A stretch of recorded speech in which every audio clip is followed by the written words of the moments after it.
Allora, abbiamo 3 relazioni oggi pomeriggio di 3 soci che si sono gentilmente resi disponibili, Patrizio Campanile, Renato Ferraro ed Enrico Mangini. Iniziamo con Patrizio Campanile che ci porta un lavoro 1921, 1932, 1937. Questo è il titolo.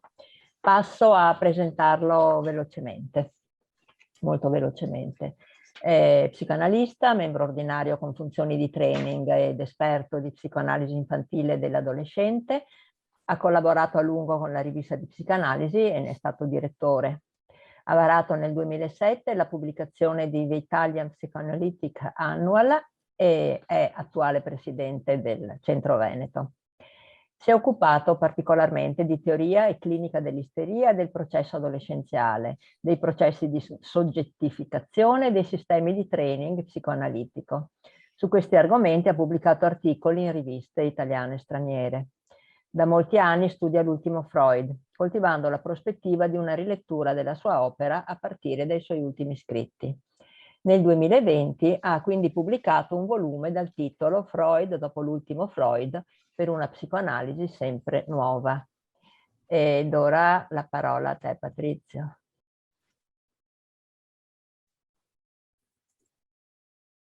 Si vede? Sì. Aspetta, perché...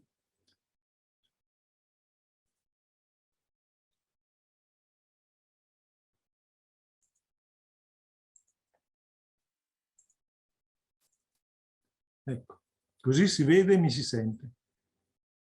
Sì? Ottimo. Buongiorno di nuovo a tutti. Allora, io ho messo questo titolo, 1921, 1932, 1937. Sono gli anni di pubblicazione di 3 saggi di Freud che proverei a legare con un ragionamento per rispondere ad un interrogativo. Prima di formularlo, però, una considerazione. Un testo può essere esplorato scoprendone ricchezza e ricavandone stimoli fruttuosi, come si scava una miniera, esplorandola e prendendo in mano ogni singolo elemento per vedere bene di che cosa si è fatto. Oppure, ma non in alternativa, lo si può rileggere collocandolo nel percorso intellettuale dell'autore, riconoscendo allora ciò che lo lega ai lavori precedenti e quanto costituisce un passaggio per gli sviluppi successivi. Quanto le 2 letture possano integrarsi, ben lo si vede considerando la tematica dell'identificazione, che nel saggio del 1921 ha una definizione fondamentale e che al tempo stesso porterà un importante contributo di lì a poco alla formulazione della teoria strutturale. Penso però soprattutto al percorso che Freud sta facendo e che si concluderà nel 1929 con il disagio della civiltà, per arrivare a mettere a punto in modo definitivo la sua teoria della genesi del superio e delle forze che la determinano e che ne delineano le caratteristiche. È il filo rosso che, legando psicologia delle masse, analisi dell'io e il disagio della civiltà, arriva all'uomo Mosè e la religione monoteistica, e che era partito da Totem e Tabù. E all'interno di questo tracciato, che ritengo vadano letti, la sua teoria sull'orda primitiva, il rapporto che essa intrattiene con la massa e la riflessione sulla religione intesa come istituzione e sistema di regole e precetti. Quello che è in corsivo sono sempre parole di Freud. Tutto porta elementi alla teoria della nascita del superio all'interno dell'orizzonte edipico. Tutto serve, o almeno a me sembra servire, per arrivare all'obiettivo. La mia rilettura del testo del 1921 è stato quindi parte di uno zigzaggare tra scritti di Freud di varie epoche. Un andirivieni che mi ha stimolato diverse curiosità. Su una ho deciso di soffermarmi. La formulo come un interrogativo. Che rapporto si può individuare tra quanto Freud dice nel saggio del 21 e ciò che dice nell'ultimo paragrafo di Analisi terminabile e interminabile? O meglio, Come potrebbero essere articolate le due argomentazioni la cui apparente discordanza nel corso dell'andirivieni mi aveva tutto prima colpito? Spiego gli elementi della questione. In psicologia delle masse e analisi dell'io, Freud descrive il rapporto che lega l'individuo al capo di una massa psicologica non occasionale. Attraverso, dice Freud, l'identificazione col capo in quanto sostituto paterno, che a sua volta può essere simbolicamente rappresentato da un'idea o da un'astrazione, cioè da un ideale, il singolo individuo configura il proprio io. Attraverso l'identificazione con gli altri membri della massa, ugualmente identificati col capo e quindi identificati tra loro, l'individuo in quanto tale si perde nella massa fino ad annullarsi come individuo.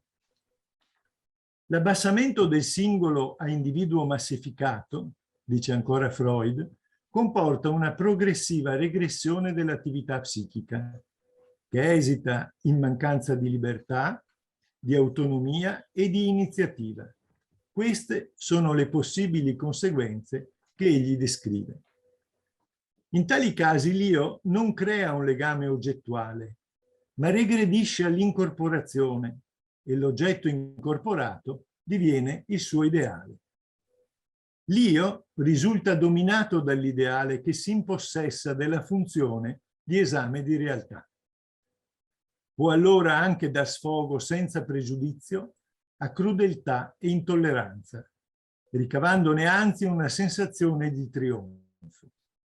Una volta confluiti insieme l'io e l'ideale dell'io, si genera in questi casi uno stato d'animo di trionfo e di contentezza di sé, non turbato da alcuna autocritica, fino al punto che la persona può rallegrarsi della mancanza di inibizioni, riguardi e autorimproveri.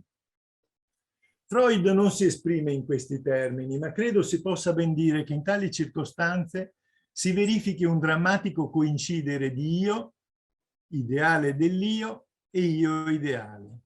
O meglio, che si dia una regressione dell'io e dell'ideale dell'io con una progressiva coincidenza dell'io con la struttura arcaica dell'io ideale. Ciò dà la dimensione del pericolo che si ha quando l'oggetto arriva a divorare l'io e l'io si rende disponibile ad assecondare la propria scomparsa. Questa spiegazione che dà Freud di tali fenomeni, questa è la spiegazione che dà Freud di tali fenomeni. La massa, dice, viene evidentemente tenuta insieme da qualche forza. A quale forza potremmo attribuire, prosegue, meglio questa funzione se non a Eros, che tiene unite le cose del mondo? Se nella massa il singolo rinuncia al proprio peculiare modo di essere e si lascia suggestionare dagli altri, ciò avviene perché vi è in lui un bisogno di stare in armonia con gli altri, anziché contrapporsi ad essi. Vediamo bene, per come sono descritti i possibili esiti di questa tendenza, ma non è Freud a sottolinearlo in questo saggio, quanto possa essere anche, sottolineo anche, pericolosa per l'individuo la forza di Eros. E quanto risulta chiaro dalla lettura dei suoi lavori degli anni successivi. A darne la possibilità sarà lo sviluppo ulteriore delle concezioni sul dualismo pulsionale che aveva appena introdotto nel saggio dell'anno precedente a quello che stiamo rileggendo, e cioè al di là del principio di piacere. Percorrendo Psicologia delle masse e analisi dell'io, la mia impressione è sempre stata che Freud, pur citando la nuova teoria pulsionale, non l'abbia messa all'opera fino in fondo per sviluppare le tematiche che qui viene ad esplorare. Penso a due possibili motivi. Le difficoltà che l'aver introdotto la concettualizzazione pulsione di vita, pulsione di morte ha subito incontrato nell'ambiente psicoanalitico e che può averlo indotto da un lato alla cautela, dall'altro a enfatizzare le sue stesse incertezze. Dubbi e incertezze che con decisione arriverà a superare nel momento in cui scriverà Il disagio della civiltà. La seconda congettura è che, messa a punto la teoria pulsionale, a Freud prema tradurla nella nuova concettualizzazione strutturale, tant'è che nel 22 pubblica l'Io e l'Ess. Psicologia delle masse, analisi dell'Io è un anello intermedio per arrivare alla seconda topica, ma dal mio punto di vista è un patrimonio che non solo aiuta a fare il passo successivo, quello del 22, ma che è lì per essere messo a frutto fino in fondo nella stesura del disagio della civiltà, quando allora l'ultima teoria pulsionale si è ben solidificata e Freud non dubita più del suo valore. Vengo al paragrafo 8, l'ultimo di analisi terminabile e interminabile, e al modo in cui sono portato a leggerlo per poi arrivare alle considerazioni che volevo proporre. Il discorso che vi fa Freud è molto specifico. A conclusione del saggio, in cui illustra le ragioni per le quali non dobbiamo sottovalutare i limiti della psicoanalisi, introduce l'idea di una roccia basilare, riconducibile alla nostra costituzione biologica, che resiste e si oppone al buon esito dei trattamenti analitici e non solo ad essi, evidentemente. È un saggio che Freud scrive, come è stato da varie parti sottolineato, a fronte dell'ottimismo che gli sembrava potesse prevalere nel movimento psicoanalitico, soprattutto per la fiducia riposta dai colleghi suoi contemporanei nel potere delle interpretazioni. Propone allora analisi terminabile e interminabile e poco dopo costruzione in analisi, ove in polemica con l'uso prevalente dell'interpretazione sottolinea l'importanza del lavoro di costruzione e ricostruzione. Il primo dei due saggi ruota attorno, seppur non unicamente, alla illustrazione del limite che impone la pulsione di morte al buon esito dei trattamenti. Non la nomina, ma si può ritenere che anche l'ostacolo di cui parla nel paragrafo 8 sia con essa in qualche modo implicato. Freud descrive infatti una resistenza che fa sì che tutto rimanga com'era, anche a costo dell'infelicità. L'uomo, dice Freud, si ribella alla passività nel rapporto con l'altro uomo. Mosso dall'angoscia di evirazione, non vuole avere obblighi di riconoscenza verso di lui. A sua volta la donna, per effetto dell'invidia del pene, oppone l'intimo convincimento che la cura analitica non servirà a nulla e non potrà mai aiutarla. Per entrambi prevarrebbe cioè, a suo avviso, il rifiuto della femminilità. Freud considera la differenza maschile e femminile oscura e troppo dipendente dalle convenzioni e dagli orientamenti sociali. Ma per quanto insoddisfatto, distingue maschile e femminile, riconoscendo che tutto ciò che è forte e attivo lo chiamiamo maschile, dice, tutto ciò che è debole e passivo, femminile. Senza addentrarmi nella questione che rimane di difficile e controversa definizione, vorrei unicamente segnalare quella che dicevo a tutta prima appare come una contraddizione. L'essere umano, per un verso, è ben disposto a sottomettersi, per un altro si ribella al potere esercitato su di lui anche a costo dell'infelicità. Aggiungo, ma anche in questo caso non mi soffermo, che il brano di analisi terminabile e interminabile può essere indicativo di un ostacolo che Freud descrive nell'orizzonte genitale. Una difficoltà che, pensando al percorso che precede questo orizzonte genitale, potrebbe invece essere concepita come una serie di modi di opporsi che hanno alla loro origine un radicale rifiuto dell'alterità, che all'io si impone dall'esterno e che, mettendone in pericolo l'autonomia, obbliga l'individuo a misurarsi col limite. Ripensando allora ai due testi, quello del 21 e quello del 37, sono portato a ritenerli indicativi di un conflitto. Vi sono descritte, cioè, due polarità che rappresentano gli elementi di un conflitto, anzi del conflitto che occupa una posizione centrale nelle vicende degli esseri umani e che sta alla base di molte problematiche che osserviamo nella clinica. Per chiarire questo punto di vista, trovo utile attingere a Perché la guerra, e cioè al saggio del 1932, ove troviamo l'ultima delle coppie da lui introdotte nel corso degli anni per spiegare le spinte che presiedono alla nostra esistenza. Quest'ultima coppia è attrazione e repulsione. Ne parla invero anche nella lezione 32, che scrive contemporaneamente. Richiamo però il testo che indirizza ad Einstein, che lo interrogava sul perché la guerra, perché chi volesse rileggerlo vi troverebbe ben ripresi e sintetizzati i passaggi che lo hanno portato a formulare l'ultima teoria delle pulsioni e che spiegano questa ultima coppia euristica. Non credo si sia trattato dell'uso di un'espressione di circostanza, e cioè legata all'interlocuzione col fisico, e quindi ad una semplice allusione alla sua materia, attrazione e repulsione. La ritroviamo infatti anche successivamente nel compendio di psicoanalisi.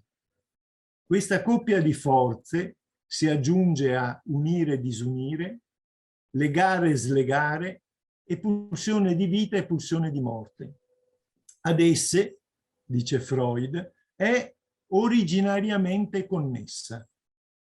Non ritengo però che ad esse, che ho ordinato in modo da richiamare un crescendo di astrazione, Freud la faccia coincidere. La coppia attrazione e repulsione sintetizza, a mio parere, il conflitto fondamentale che attraversa le nostre esistenze e di cui ciascuno di noi ha diretta esperienza. La teoria delle pulsioni spiega i motivi di questo ineliminabile conflitto, le cui duplici tendenze troviamo descritte nei testi del 21 e del 37. È di rilievo, a mio giudizio, il fatto che nel momento in cui Freud fa questo passo verso una maggiore astrazione, non si allontana dalla realtà da noi tutti esperibile, anzi ci mette nelle condizioni di ritrovare immediatamente in noi stessi il senso della lotta che lui ha cercato di spiegare con la teoria pulsionale. Il giocarci l'esistenza tra l'andare verso l'altro fino al punto da perdere individualità e separatezza, che è la polarità che vediamo implicata e descritta nel testo del 21, e ritrarci fino al punto da perdere la capacità di incontrarlo e di consentire la fecondità dell'incontro. Questa è invece la polarità che, almeno nella mia lettura, viene segnalata dal testo del 37. Grazie.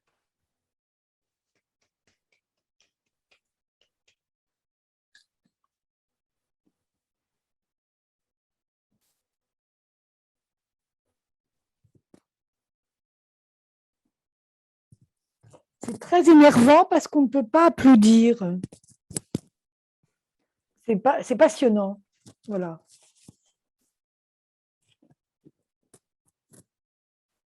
Ora diamo la parola ad Enrico Mangini, che porta un lavoro dal titolo La massa come particolare funzionamento psichico e rifugio narcisistico.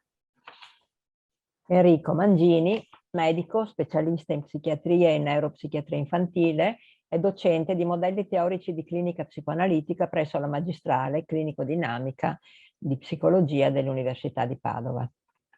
È membro ordinario con funzioni di training della SPI ed è stato presidente del Centro Veneto e redattore della rivista di psicoanalisi. Fra le sue numerose pubblicazioni ricordo solo lezioni sul pensiero freudiano e lezioni sul pensiero post-freudiano, che sono conosciuti da ogni studente, Le fonti dello psichico, curato con Marco La Scala, Metamorfosi della pulsione con Franca Munari, e l'ultimo libro che ha pubblicato, Elementi dell'esperienza psicoanalitica, pulsione, immagine, parola poetica. Allora Enrico, a te. Grazie, grazie. E vorrei per prima cosa ringraziare coloro che hanno organizzato questa giornata, e in particolare il segretario scientifico Maria Ceolin. E poi devo dire che mi dispiace di non aver potuto ascoltare per un concomitante impegno istituzionale questa mattina i lavori che sono stati letti nella mattinata, e in particolare il lavoro della dottoressa Lorenz Kahn, che saluto.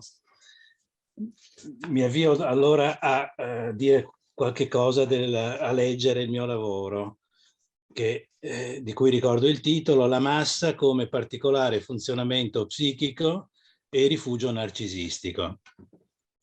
Aspetta un secondo solo, ecco, in condivisione, vai pure, che non Sì. c'era. Ogni qualvolta mi sono avvicinato a psicologia delle masse e analisi dell'io, mi sono chiesto cosa avesse spinto il padre della psicoanalisi a spostare l'accento dall'individuo alla massa. Sappiamo, e non c'è difficile supporlo, come la scrittura di questo lavoro sia andata per esitazioni e ripensamenti, come ha detto Musatti. Ma sbaglieremmo a considerarlo come una deviazione fortuita, perché in realtà si tratta di un percorso iniziato fin da Totem e Tabù, come ha ricordato anche prima Patrizio, che ha portato Freud a interrogarsi sulle caratteristiche psichiche dell'organizzazione sociale, applicando ad essa ciò che aveva evidenziato nel funzionamento psichico del singolo. Freud non ha mai perso di vista come nella vita psichica del singolo, cito, come vedete dalle virgolette, l'altro è regolarmente presente come modello, come oggetto, come soccorritore, come nemico, e il rapporto che il singolo istituisce con i suoi genitori e fratelli, con il suo oggetto d'amore, con il suo maestro e con il suo medico, possono legittimamente venire considerate alla stregua di fenomeni sociali e contrapporsi quindi a taluni altri processi da noi chiamati narcisistici. In questo lavoro sostengo che la massa è sì un fenomeno particolare che riguarda il sociale, ma se ne differenzia per un funzionamento decisamente narcisistico. La prima domanda che possiamo porci è come mai, proprio in questo periodo e contemporaneamente al suo scritto più visionario e teorico, che è Al di là del principio di piacere, Freud abbia avuto la spinta ad occuparsi della psicologia delle masse. Una possibile risposta potremmo trovarla nelle sue vicende biografiche, così come negli accadimenti collettivi accaduti a cavallo dei primi anni '20 del secolo scorso. Due enormi eventi catastrofici avevano interessato le popolazioni europee: la Grande Guerra e la pandemia di Spagnola. Freud stesso, nella fase finale della pandemia che aveva provocato oltre 50 milioni di morti, era stato colpito nei suoi affetti più cari con la perdita della figlia Sophie e dell'amico e mecenate Anton von Freund. Eppure, proprio all'interno di un periodo così critico, Freud promuove l'organizzazione del Congresso dell'Aia del settembre del 20 e scrive praticamente in contemporanea Psicologia delle masse e analisi dell'io e Al di là del principio di piacere, portando così avanti un ragionamento sulla pulsionalità che sfocerà nel secondo dualismo pulsionale tra Eros e Thanatos. Ancora una volta era la clinica, intesa sia come lavoro con il paziente, sia come analisi degli accadimenti storici e sociali, a costringerlo a un completamento del corpo concettuale della psicoanalisi, dato che non poteva non fare i conti con le nevrosi da guerra, le nevrosi da destino, la coazione a ripetere e la stessa psicologia delle masse, clinica che smentiva il primato assoluto del principio di piacere. Così, proprio nel febbraio del 20, in uno scambio con Eitingon, per la prima volta compare l'idea della presenza nel funzionamento psichico di una pulsione di morte, segnale di una svolta teoretica fondamentale, dato che con essa si poneva il problema di una tendenza conservativa dell'apparato psichico, con l'intento di ridurre al minimo l'eccitamento pulsionale.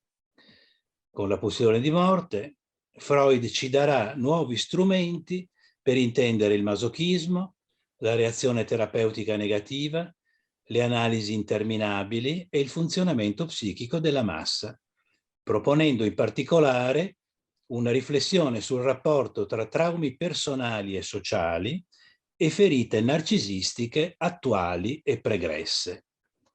E se l'ipotesi dell'incidenza di gravi situazioni traumatiche collettive può essere posta come questione aperta per quel che riguarda la formazione di masse pronte negli anni 30 a sottomettersi a un duce o a sposare una ideologia, anche ai giorni nostri piccole o grandi aggregazioni di massa, quali adolescenti organizzati in gang o gruppi di ultras o di protesta, sembrano imporsi quando il narcisismo sano individuale mostra evidenti crepe e ferite.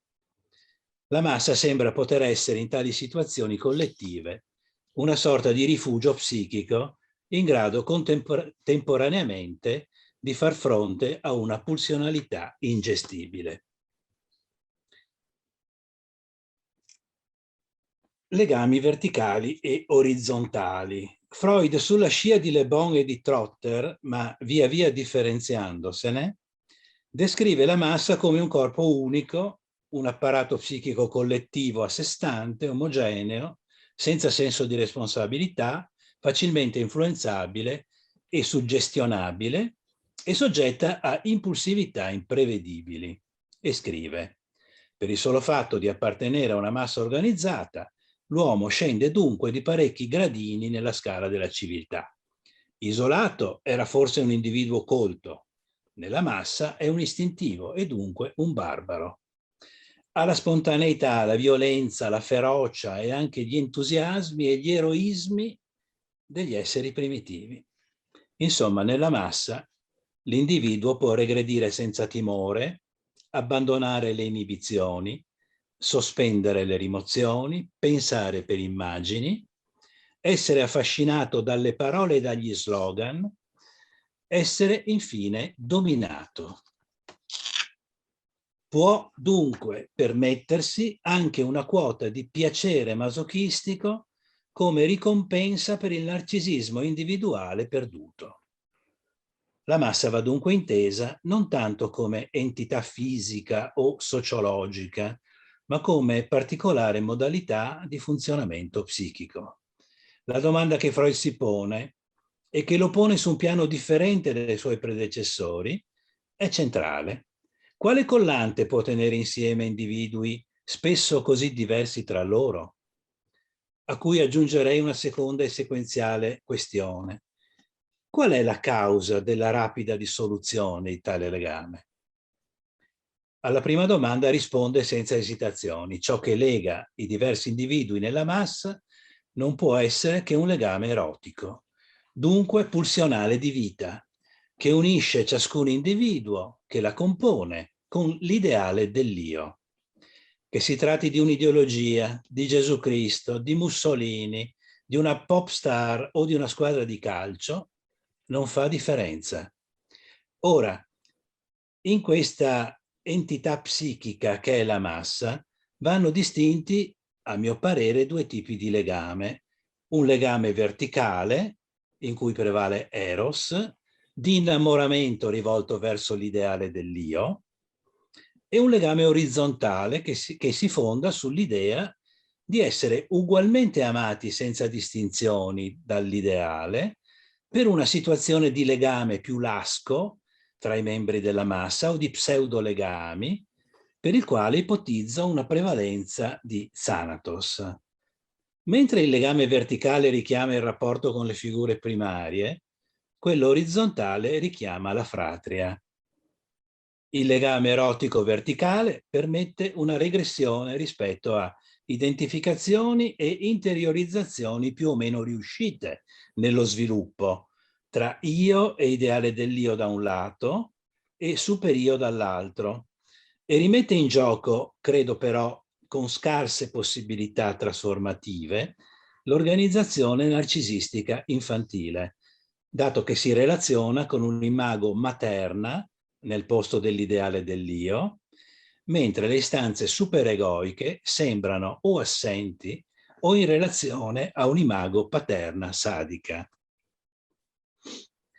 Nello specifico, la relazione con l'imago materna avviene sui binari della suggestione e dell'illusione e su movimenti prevalentemente sensoriali e pulsionali.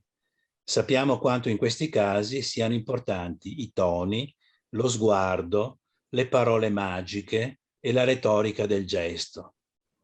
Mentre la relazione con l'imago paterna avviene lungo i binari sadomasochistici di una figura temuta e odiata. Il movimento regressivo indotto dalla partecipazione alla massa permette di rivivere passioni estreme di odio e amore, ma da una posizione di pseudo-protezione narcisistica e all'interno di un pulsionale che si muove sul modello della coazione a ripetere e del gesto urlato destinato alla scarica una volta raggiunto l'apice dell'eccitamento.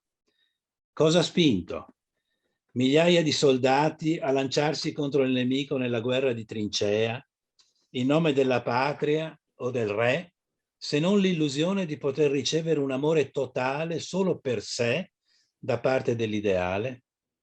Che cosa continua a unire masse di persone a urlare di gioia o di rabbia in uno stadio, in un'assemblea, in un comizio, e poi rientrare in famiglia come il più assennato degli individui?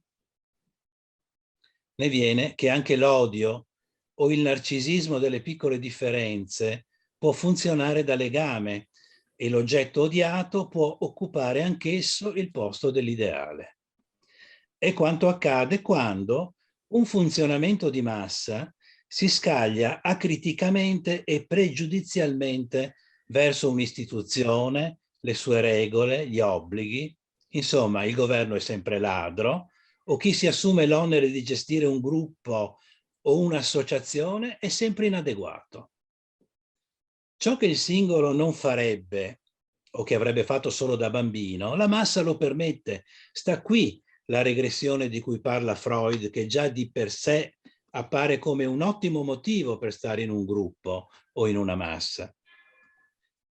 Veniamo ora al legame orizzontale, che non è scindibile da quello verticale se non per una disamina teorica.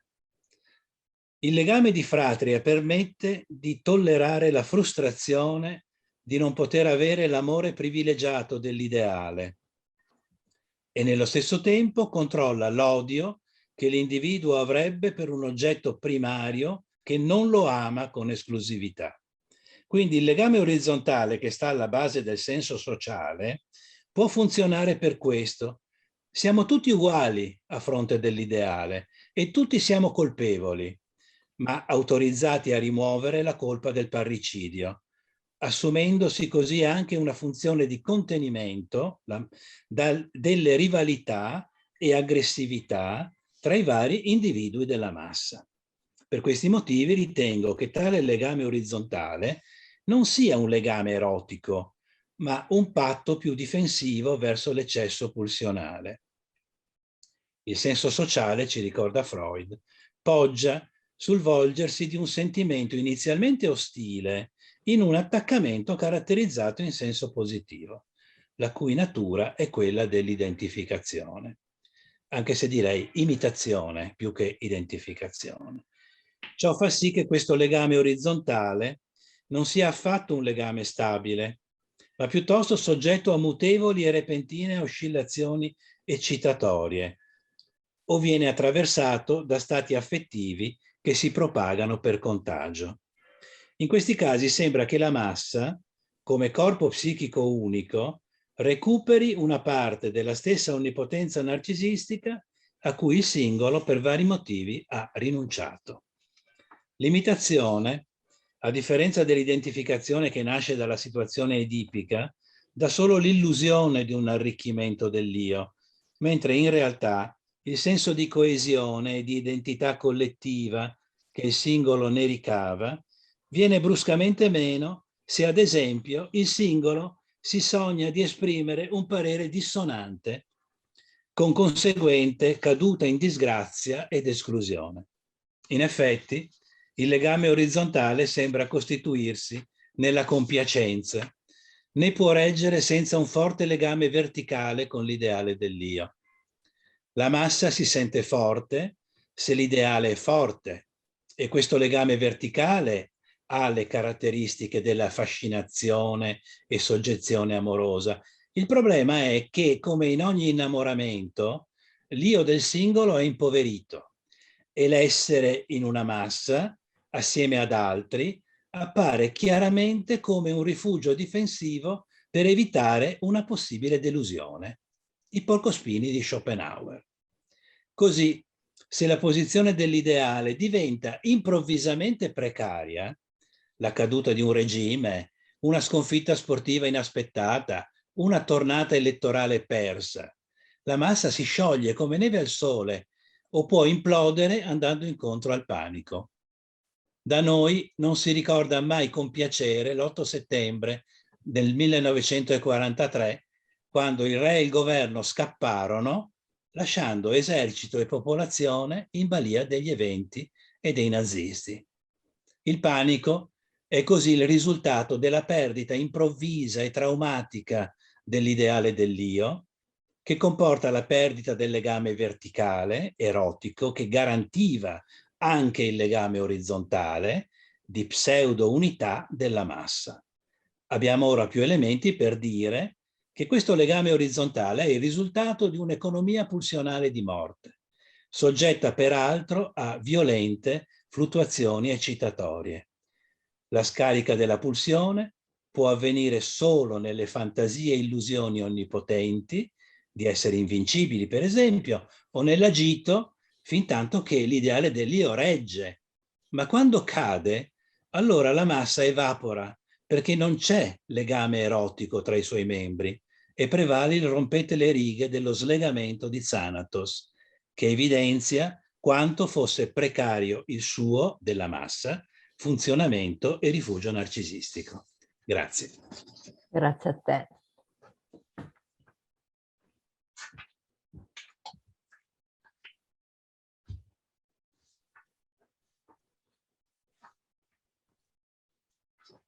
Bene.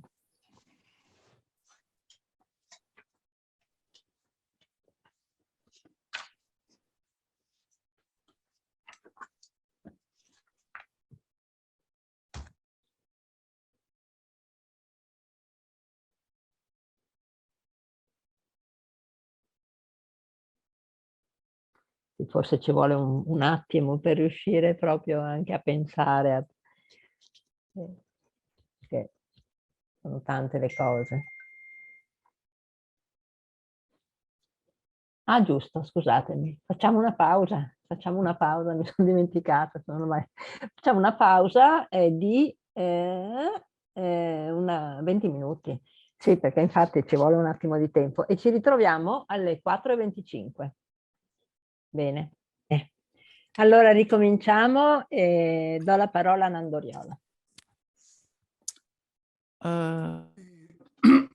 Mi sembra che in questa bellissima giornata in cui abbiamo parlato di psicoanalisi, che non è ormai sempre detto che ciò accada, e sono comparsi adesso nell'ultima parte della riunione due concetti che a mio avviso sono importanti per integrare la questione di cui parliamo, e cioè, come accennavo prima a Laurence, il concetto di io ideale, la componente io ideale del superio, e il concetto naturalmente di pulsione di morte distruttiva. Stamattina, nella sua bellissima relazione, Laurence Kahn ci ha fatto capire bene come sia possibile che l'ideale contenga l'odio, qualsiasi oggetto, perché la sublimazione può contenere a sua volta qualsiasi meta. Cioè a dire, sono processi che scientificamente Freud e non ideologicamente o moralmente sganciava dalla concezione fenomenologica, sociale, ma li considerava nella loro natura strutturale, per cui di processi sostanzialmente, il primo, quello della sublimazione, economico, quindi il cambiamento, l'inibizione della meta, il cambiamento di meta ed eventualmente di oggetto, con la conservazione di tutta la forza della pulsione che apparteneva all'oggetto inibito, diciamo, l'oggetto precedente. Questo fa sì che ha concluso, no, ha iniziato anzi con questa fulminante considerazione, la sublimazione funziona per gruppi criminali, per esempio, no? Che condividono una stessa esperienza, uno stesso progetto, e per gruppi che condividono uno stesso ideale. Questo ideale può essere qualsivoglia, come ricordava adesso Mangini, anche l'odio può essere un ideale, divenire oggetto dell'ideale. Secondo questa concezione diventa spiegabile tutto quello che da un punto di vista puramente coscienziale, diciamo così, la dimensione coscienziale, è inspiegabile come sia possibile che le esperienze razziste che con tale profondità Laurence ci ha spiegato, o potremmo dire le crociate, o il terrorismo, o i fenomeni, gli sgozzatori di Al-Qaeda, o i mafiosi, padri di famiglia, amanti dei loro bambini, che dopo aver sciolto un bambino nell'acido tornano a casa ad accudire i loro bambini e vanno l'indomani in chiesa. Come sarebbe possibile se questi fossero solo dei mostri? No, essi hanno, dice Freud, o direbbe Freud, annesso al proprio ideale la loro condotta. La condotta costituisce un ideale, fonda un'etica di gruppo, un'etica sociale, un'etica culturale, un'etica locale, grazie alla quale non solo il fenomeno che a noi appare orrendo è giustificato e autorizzato, ma anche lo idealizza ponendolo a oggetto dell'ideale.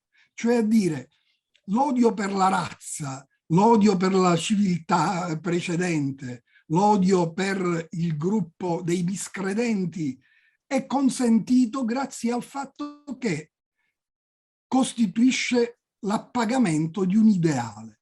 Tutto questo fenomeno non è comprensibile se non consideriamo la componente primitiva, no? Che è stata evocata di nuovo oggi, del io ideale in quanto struttura che non nasce da un processo identificatorio per via di introiezione, ma che nasce per un processo semmai di esternalizzazione, se vogliamo di proiezione di un contenuto pulsionale nell'oggetto, negli oggetti, nei gruppi.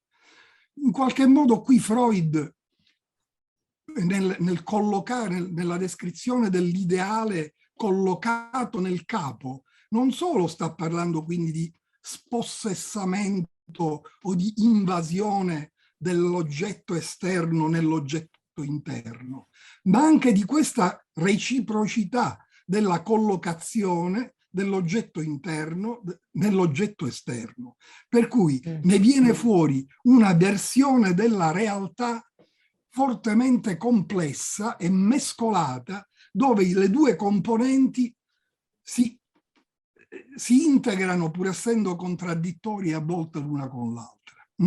Quindi l'universo dei valori, l'universo culturale non solo viene in parte accolto, ma viene in buona parte, laddove soprattutto l'io ideale è alla guida del processo, diciamo, è il motore del processo, viene sovvertito e capovolto, nel senso che viene fondata una nuova etica, viene fondata un'etica congeniale a quell'ideale.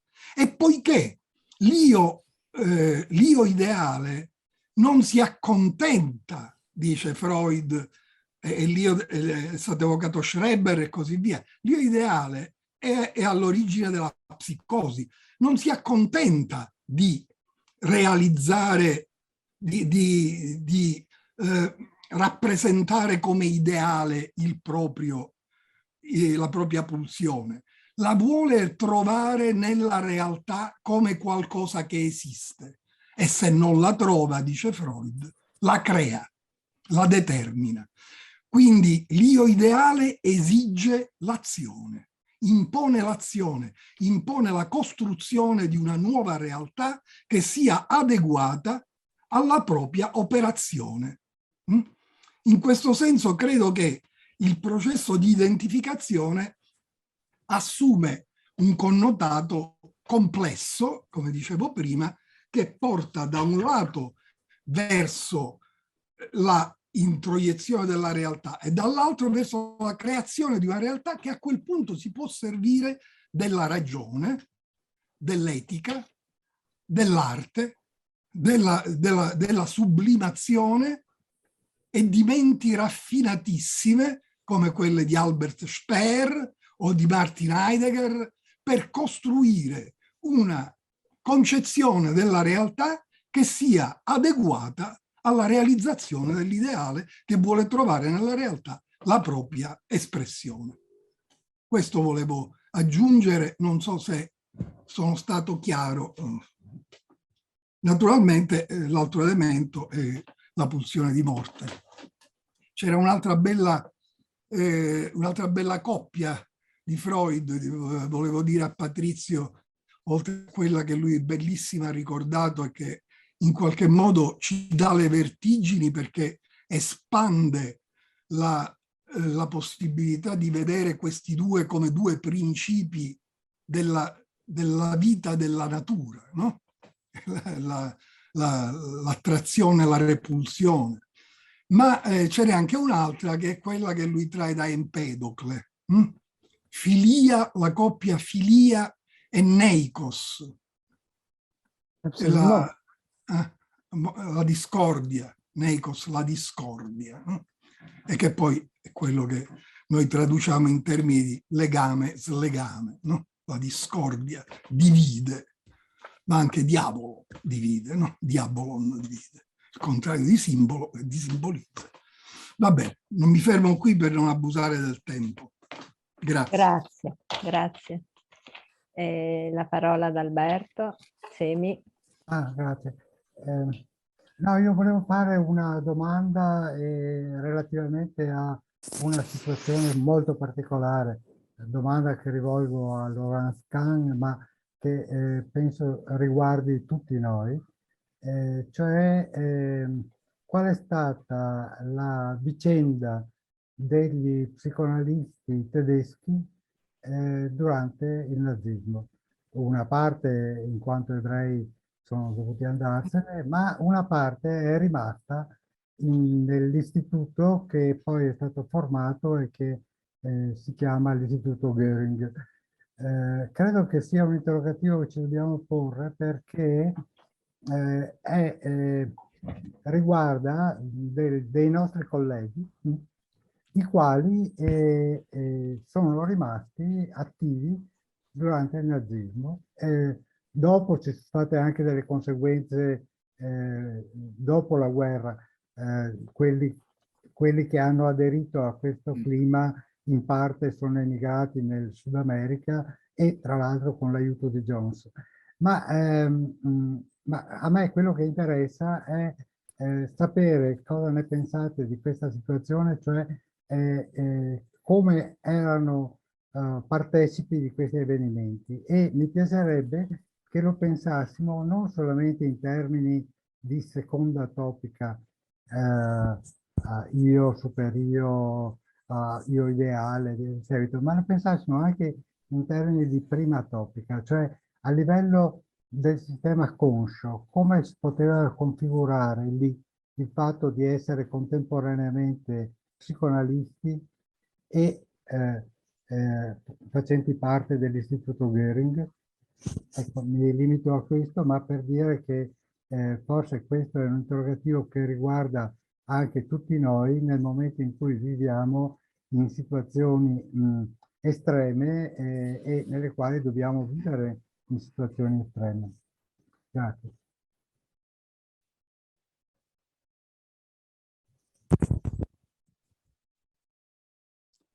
Je réponds maintenant. Rispondo ora? Sì? Rispondo Oui. ora, Alberto? Oui, oui.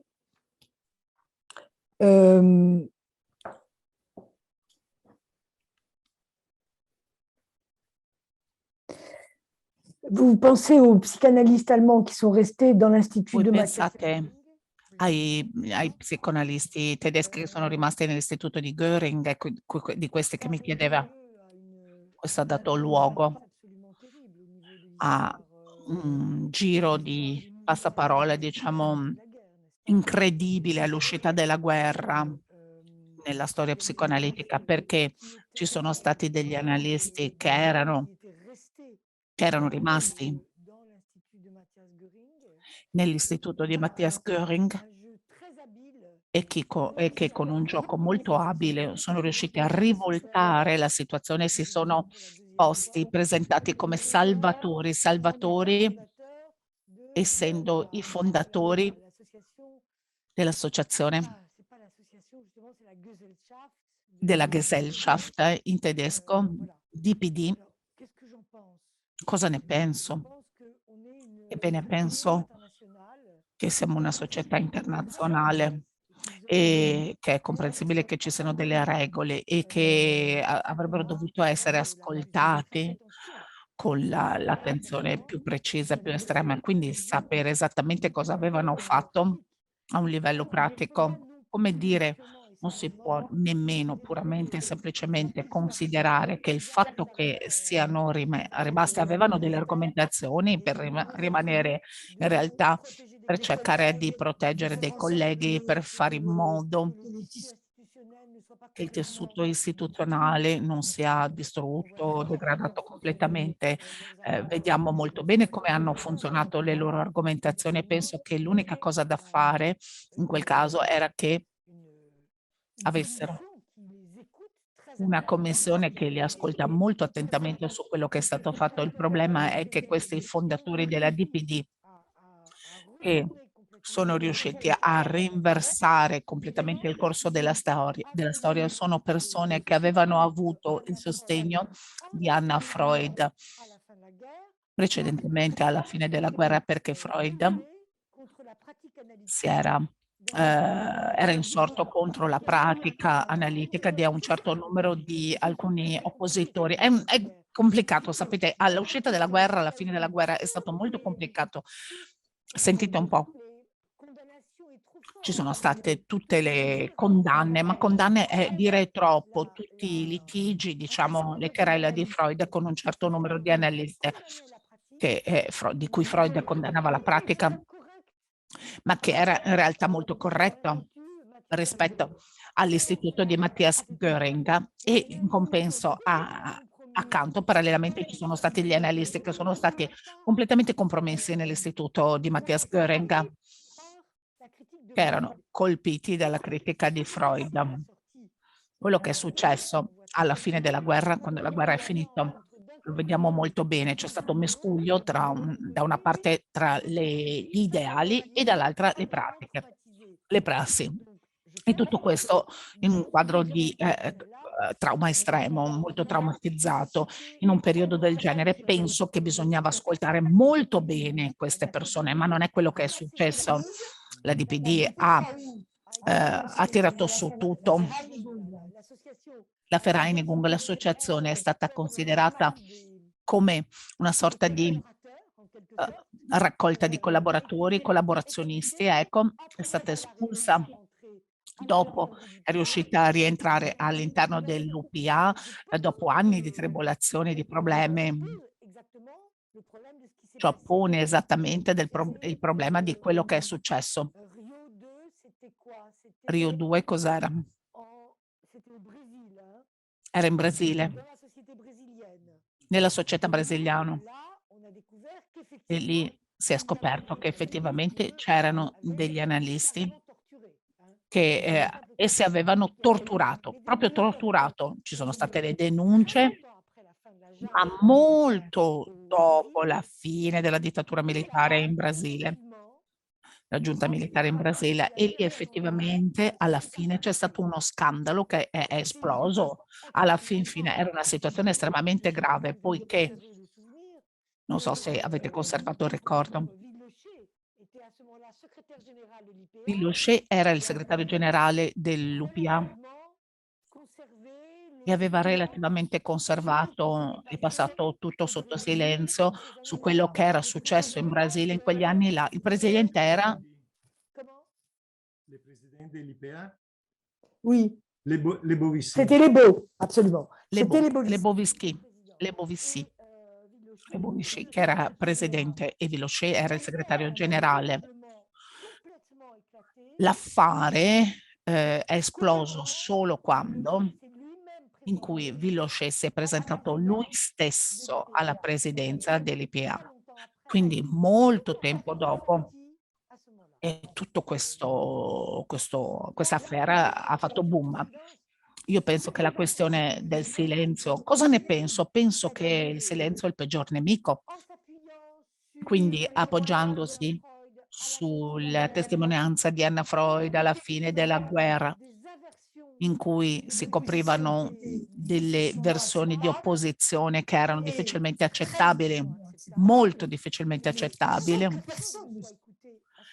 ma credo che nessuno sia stato ascoltato in quel momento. E nella storia brasiliana, in quello che ho capito, Ortobey aveva scritto un testo molto bello sulla impossibilità di esercitare come analista in questi paesi in cui la giunta militare era in funzione, era in esercizio. Ma alla fine quello che è stato assolutamente terribile al momento della caduta di questo regime, si è continuato a mantenere il silenzio, ma sono delle società civili che sono state talmente, che erano talmente prese male che nessuno aveva il coraggio di toccare dei temi e degli argomenti così sensibili. Nel caso della Germania è diverso, perché nella società civile tedesca, a parte pochi casi, tutto quello che girava attorno alla scuola di Francoforte si sono velocemente riorganizzati nell'immediato dopoguerra. Erano persone straordinarie. A parte questo gruppo, in Germania, immediatamente, subito dopo, non c'era nulla. Non c'era nulla, a parte, eccetto, che c'è stato questo movimento di inversione. E quindi su questa questione delle responsabilità individuali hanno mantenuto un relativo silenzio, nel senso che sapevano che il tessuto sociale era sbriciolato, lo sapevano, allora hanno scritto sull'impossibilità di fare il lutto, la possibilità di fare le deuil, sul sistema identificatorio che durava dopo la caduta del Reich, hanno scritto sul destino assolutamente stupefacente del libro che hanno pubblicato, perché Alexandra Michalec era uno dei relatori dei tribunali di Norimberga e aveva pubblicato dopo il processo di Norimberga un libro che si chiamava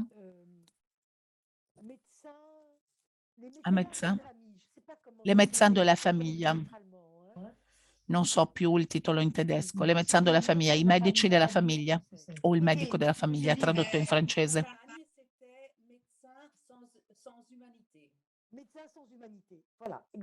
Medico senza umanità. Medico senza umanità in tedesco. Questo libro ha avuto una tiratura di 10.000 esemplari non c'è stato nessun controllo di questo libro e nessuno ha mai visto su uno scaffale di libreria questo libro, e il sospetto di Michelin era che l'ordine dei medici tedeschi aveva acquistato tutti i 10.000 esemplari. È molto interessante dal punto di vista del silenzio mantenuto, vale a dire che si è dovuto aspettare durante quel periodo Miterliscia con i sociologi e gli analisti aveva questo piccolo gruppo, stava ricostituendo più o meno la società psicanalitica tedesca, ma è molto interessante perché si è dovuto aspettare il 1960 perché ci fosse una riedizione di questo libro, ed è solo a quel momento che c'è stata una vera diffusione in Germania. Nel periodo tra il 1950 e il 1960 Mitterlischer non si sono rivoltati contro questo silenzio, cioè perché non si sono rivoltati, non si sono opposti? Ebbene, penso facessero parte di questa persone che avevano una coscienza acuta del fatto che il tessuto sociale era distrutto ed era, credo che sia quello che è successo in molti paesi dell'America Latina. Il tessuto sociale stesso era completamente distrutto e quindi bisognava aspettare che qualcosa di questo tessuto sociale si ricostituisse affinché le persone potessero ricominciare a parlare. Bene, la sua domanda, Alberto. La sua domanda va quasi al contrario, ma è lo stesso problema. Quando si dice in Francia abbiamo sentito questo rispetto alle persone che erano state deportate, abbiamo sentito che non avevano parlato al loro ritorno. No, non è che non avessero parlato al ritorno, hanno parlato completamente, Simone Veil l'ha detto e altri l'hanno detto, tutti l'hanno detto, parlavano, ma semplicemente il silenzio di questo gruppo sociale completamente attraversato dalle proprie angosce, la propria colpevolezza, le proprie compromissioni, perché rifacciamo la storia dopo, ma erano pesantemente compromessi. Il tessuto sociale non poteva assorbirli e ascoltarli in quel momento, in quel periodo. E Simone Veil, che è stato il nostro ministro della salute, lo diceva molto bene: abbiamo cercato di parlare e non abbiamo potuto parlare. C'è un testo intero di cui Terek si è servito in un bellissimo commento. Quello che ci dicevano era: passerà, passerà, passerà, non vi preoccupatevi, passerà, passerà come un temporale. Dimenticate, Kartesh dice esattamente la stessa cosa quando torna a Budapest. Impossibile parlare, completamente impossibile parlare. Quindi io penso che questa questione, la questione che lei stia sollevando, Alberto, è completamente presa, intrappolata in quello che avviene in una comunità sociale dopo tali eventi. Il tempo che ci vuole, il tempo necessario affinché si possa riuscire ad uscire dal silenzio senza timore di distruggere la comunità sociale stessa. Penso che sia molto complicato, non so cosa ne pensa lei.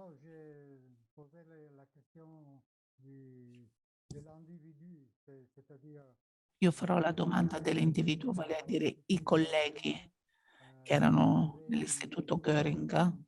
C'era una sezione, no, c'era una scissione, c'era una frattura tra la parte analitica, la pratica analitica e la pratica politica. Non facevano psicoanalisi, Alberto. Da questo punto di vista siamo tranquillissimi. È sufficiente mettere il naso, perché ne ho visti veramente tanti. E poi c'è stata quella pubblicazione nel 1985 al congresso di Amburgo, non so se sia stato tradotto in italiano. Qui la vita continua in un modo, non credo sia stata tradotta in italiano, ma è straordinario. È un testo prodigioso. I tedeschi, i giovani tedeschi, ci sono alcuni che sono stati sbarcati, erano considerati dei sinistroidi abominevoli, ma questo gruppo sapevano nell'85, sapevano a monte dell'85, ma non so più a che data, era la data di ritorno del primo congresso UPA in Germania. Comunque resta il fatto che si sapesse che nell'85 il congresso dell'EPA si sarebbe svolto a Amburgo, quindi questi giovani tedeschi hanno cominciato a scavare, indagare in tutti gli archivi tedeschi e a quel punto si sono veramente resi conto della manleva, in particolare nel caso di Jung. Lì veramente ho trovato un articolo in cui si mostrava come Jung aveva fatto esattamente come Heidegger, cioè ci sono due versioni, la versione del momento e poi c'è la versione trasformata, migliorata, corretta per la pubblicazione nelle opere complete, e non è la stessa versione, quindi è esattamente lo stesso procedimento rispetto a Heidegger. Quindi volevano far tornare in superficie tutti questi testi e ci rendiamo conto che non facevano psicanalisi, ma assolutamente facevano psicoterapia tedesca, e ci sono dei testi che ne parlano sulla psicoterapia tedesca, una psicoterapia igienista che è destinata a sopportare il popolo tedesco, in qualche modo a mantenere il popolo tedesco in questo compito ingrato di lottare contro il bolscevismo, anche se alcuni conoscevano molto bene Freud, ce ne accorgiamo leggendo i testi, alcuni conoscevano molto bene i testi di Freud, siamo nel 31, il 33, poi a partire dall'immigrazione abbandonano completamente la lettura di Freud, ma continuano ancora per un certo periodo a ammantarsi, diciamo, di strumenti teorici. Ci rendiamo bene conto che la finalità della cura del trattamento, perché ci sono delle vere rappresentazioni di meta, ma non fanno psicanalisi, hanno rappresentazioni di but, rappresentazioni di meta, appunto, di scopo. Questa è perlomeno la comprensione che ne abbiamo delle cose. Marina Montagnini che si è messa in... Sì, Posso però, aggiungere una certo, piccola cosa alla questione di cui parlavano adesso Semi e Laurence Kahn? certo. No, perché metto...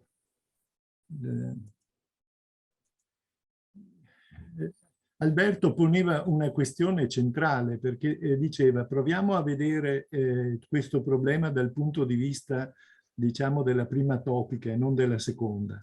E allora questo mi faceva venire in mente che quando nel 2009 ci fu il congresso a Berlino che sancì la ripresa ufficiale dei rapporti tra le due società tedesche e l'ingresso della società ex, adesso i nomi io la DPV.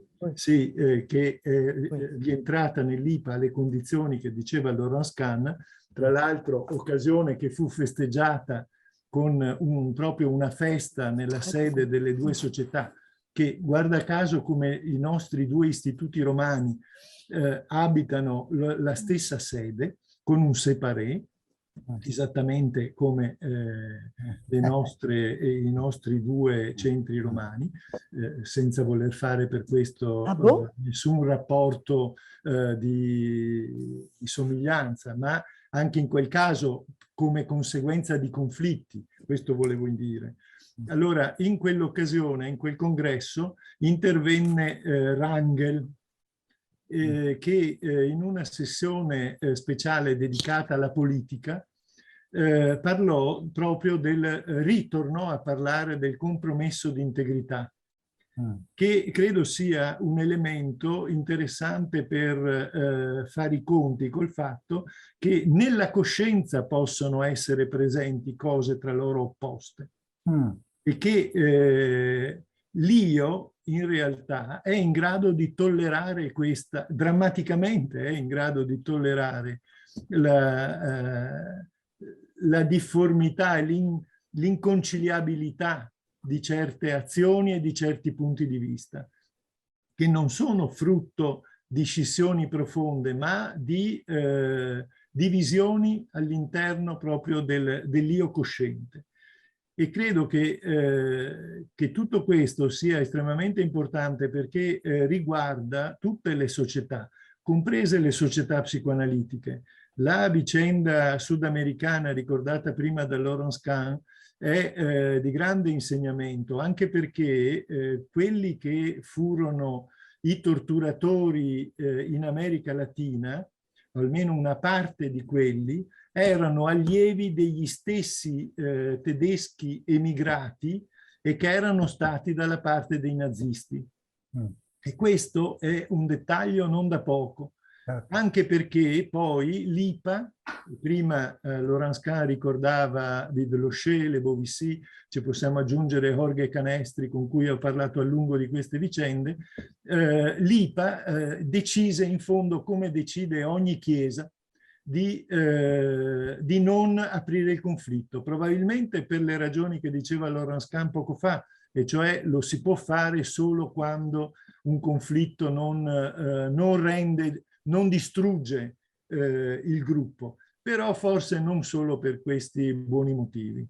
No, ma Patrizio, quello che volevo chiedere è a livello conscio, e mi riprendevo anche proprio al concetto di cui aveva parlato Marina Montagnini, queste persone erano in buona fede, e che cosa implica allora la buona fede? Ecco. Mi era sfuggito che Nando Riola, scusate un attimo, voleva chiedere la parola, non l'avevo visto, però c'era Marina che ancora prima, però chiedo a Marina se possiamo rimanere dentro questo argomento e tu slitti dopo, ti va bene? D'accordo. Ok. Non so se Laurence Kahn vuole parlare o se parla Nando, adesso decidete voi. Je peux juste dire un tout petit mot. Se posso solo dire una cosa. Io penso che la questione sollevata da Alberto, che capisco molto meglio adesso, devo dire, grazie al vostro scambio con Patrizio che mi ha un po' illuminato, alla fine il passaggio dalla seconda alla prima topica sarebbe, nella vostra riflessione, il passaggio di un funzionamento psicotico gentilmente psicotico, leggermente psicotico, in una scissione completamente interna, completamente complessa, con un diniego della realtà integrale e la continuazione in parallelo dell'attività analitica completamente scissa dalla realtà della persecuzione. Questa seconda topica è a qualcosa che nella prima topica alla fine sarebbe dell'ordine di una comunità non di diniego, ma proprio di compromesso. Allora, se ho seguito bene, questa era la domanda, vero?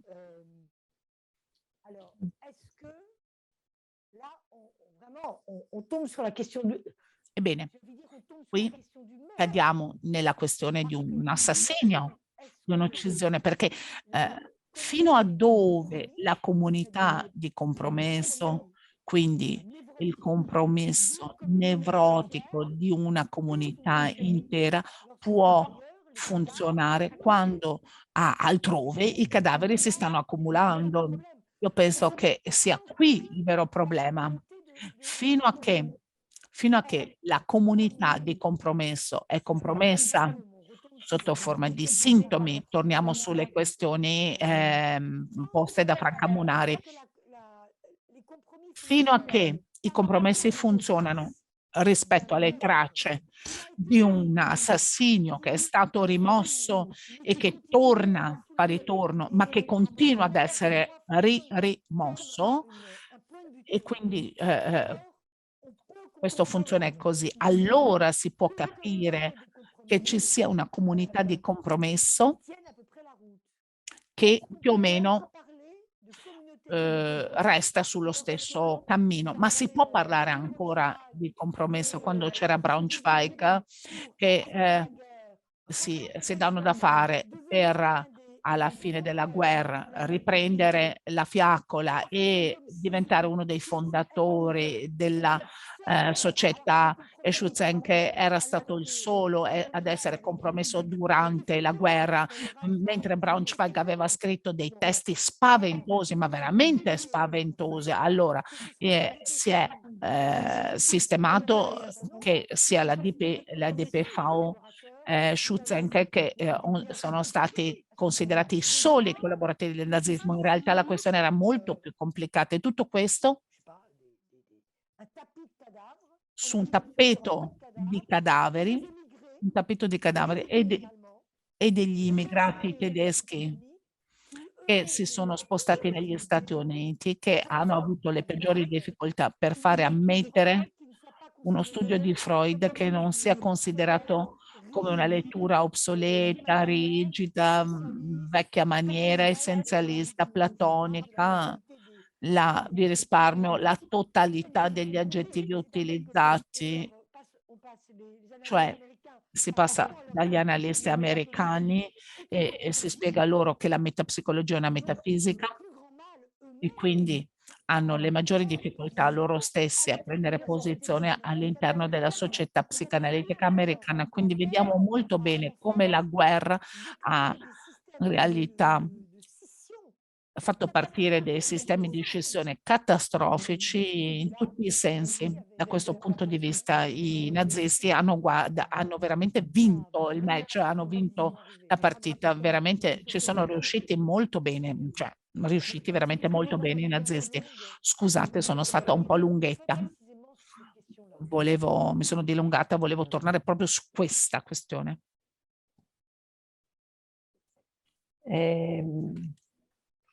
Non ho capito se Nando Riolo voleva riprendere la parola o no. No, in realtà se mi era no. sfuggito. No, perché mi era stato suggerito, ma suggerito malamente. No, forse era prima. Avevo semplicemente evocato il termine di Verleugnung. Potrebbe non trattarsi solo di di rimozione. Quindi una parte lo sa e un'altra lo nega. Quindi potrebbe essere in alcuni casi un meccanismo di scissione. In altri di delinquenza. Naturalmente è la struttura delinquenziale, no? Questa in cui la consapevolezza non si sposa con la responsabilità, con il dolore. Licia Reatto scrive la trasmissione transgenerazionale, dunque. Diamo finalmente la parola a Marina Montagnini, che voleva fare una domanda a Enrico Mangini e una a Madame Kahn.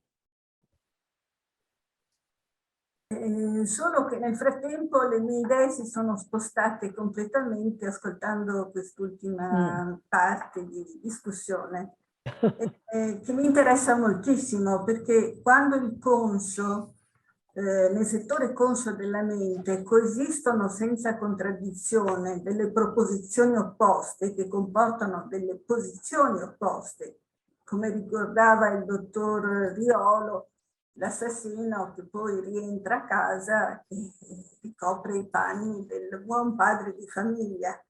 Io ho trovato aiuto per cercare di comprendere questa situazione che lascia assolutamente perplessi.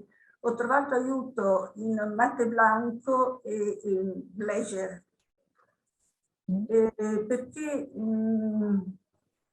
questa situazione di ambiguità per cui consciamente si può ricoprire un ruolo e il ruolo opposto è difficilmente spiegabile nella metapsicologia freudiana, quindi ho cercato anche da altre parti. Comunque la domanda che volevo fare è questa, la dico molto brevemente: perché la massa è così volubile? Qual è il rapporto tra la massa e l'isteria? Perché si dice isteria di massa? Si tratta di una situazione che dipende dalla suggestione ipnotica fortemente regressiva, oppure, come diceva il dottor Mangini, il legame orizzontale condotto da Thanatos scioglie sia i legami tra i fratelli, ma anche i legami con gli scopi. Grazie.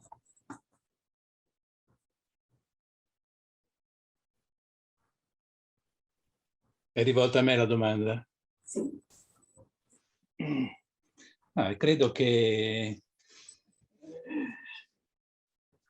Sì, no, non volevo distrarti dalle... E non volevo neanche distrarre il dibattito che si era fatto molto interessante su queste questioni veramente che riguardano le società di psicoanalisi, e la mia riflessione potrebbe anche spostarsi sul fatto che le società di psicoanalisi a volte funzionano come la massa. Però è chiaro che sono state dette già delle cose importanti e non so se vogliamo, se vogliamo dirigerci verso questo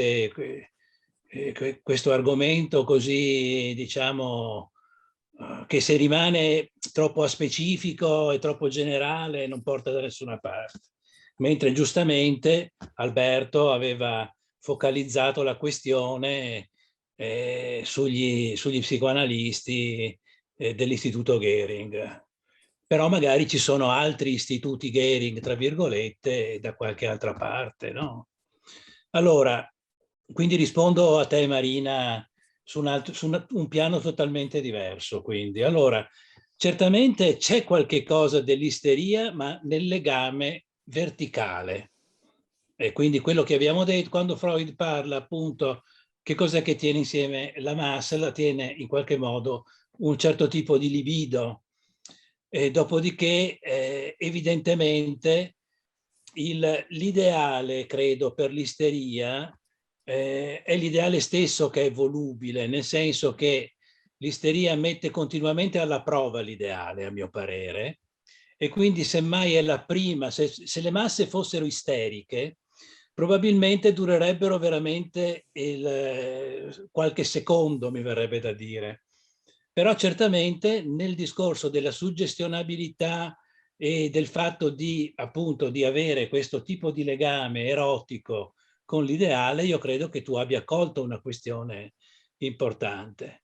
Mentre io ponevo l'accento, diciamo, non tanto sulla volubilità, ma sulla sua disintegrazione e sul suo sciogliersi come neve al sole, ho voluto proporlo come una questione che riguardava più appunto gli effetti dello slegame, e cioè che in realtà non fossero, che il legame orizzontale non è tanto un legame libidico, anzi è fondamentalmente uno slegame, cioè è una questione, diciamo, dettata più da un funzionamento tanatologico, diciamo così, con delle illusioni che permangono, per cui questo slegame rimane tale fino a che chiunque si sente amato, per così dire, ha l'illusione di essere amato dall'ideale. Ma quando l'ideale viene meno, immediatamente la massa si scioglie. Questo intendevo dire, cioè che non c'è legame orizzontale, che non è un legame libidico. Quindi non so se ti ho risposto, ma insomma questo è quello che ho elaborato nel corso di questo mio intervento. Roberta vuole intervenire.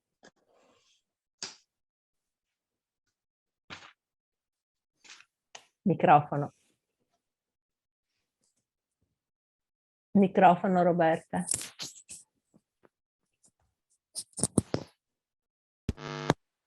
acceso, mi sentite? Sì. Adesso sì. No, pensavo ci fossero tante altre persone prima. Allora, vorrei fare un passo indietro, riprendere, cioè fare un accenno a qualcosa che mi colpisce molto. È vero, aggiungiamo materiali su materiali, ma traducendo il libro di Laurence Kahn, sono sempre di più stata portata a confrontarmi con il fatto di comprendere la logica, è un po' qualche cosa che è difficile tollerare, ma la cultura nazista.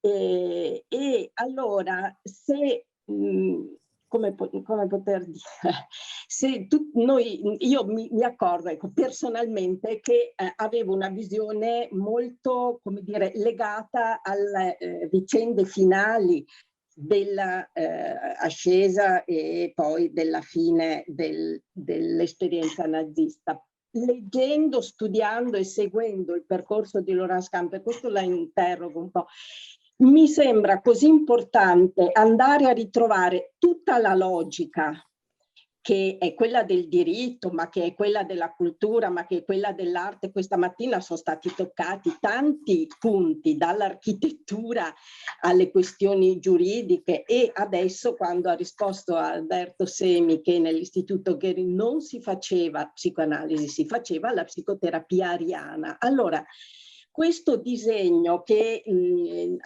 leggendo, studiando anche i testi suggeriti da Laurence Kahn si delinea per me, che insomma tante cose non le avevo lette, mi ha costretto a proprio confrontarmi, a dover confrontarci con la logica intrinseca di questa cultura nazista e con i suoi presupposti e con il fatto, non mi ricordo chi diceva stamattina, no? Che c'è, forse Patrizio, mi pareva che fossi tu a dirlo, che in questo assetto c'è una rigidità, oppure l'avvicinare, come ci ha posto stamattina Laurence Kahn, la questione posta da Hermann Brock, un eccesso di razionalità e un eccesso di irrazionalità. Cioè, voglio dire, i paradossi, e mi piaceva l'espressione che Enrico Mangini aveva usato dicendo la clinica del collettivo, cioè come usiamo noi lo strumento analitico. È complicato, lo stiamo vedendo, per avere almeno una comprensione après coup,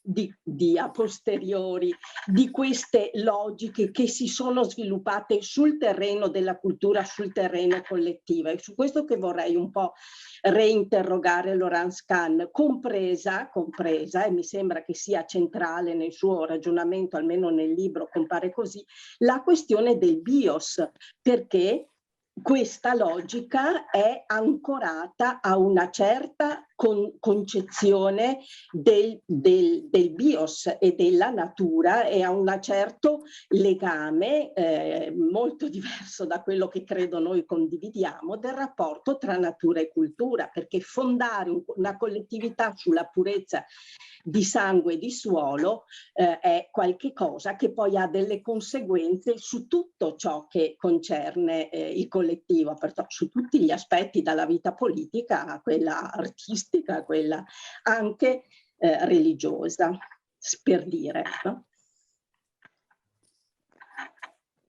Je voudrais juste dire une chose, la pureté... Se posso dire una cosa, la purezza del sangue, l'appartenenza a un suolo è quello che ci propone l'estrema destra attualmente, è sotto questa argomentazione che si dovrebbero rispedire gli immigrati in mare, e credo che anche Matteo Salvini non sia certo a debito a riguardo da voi. La questione della purezza, quindi una comunità che riesce a reinstaurare tutto il tempo, continuamente la propria purezza, è sempre attorno al sangue, anche se non si dice. Grosso modo, attualmente e mi riallaccio a quello che Alberto diceva questa mattina sul retaggio culturale.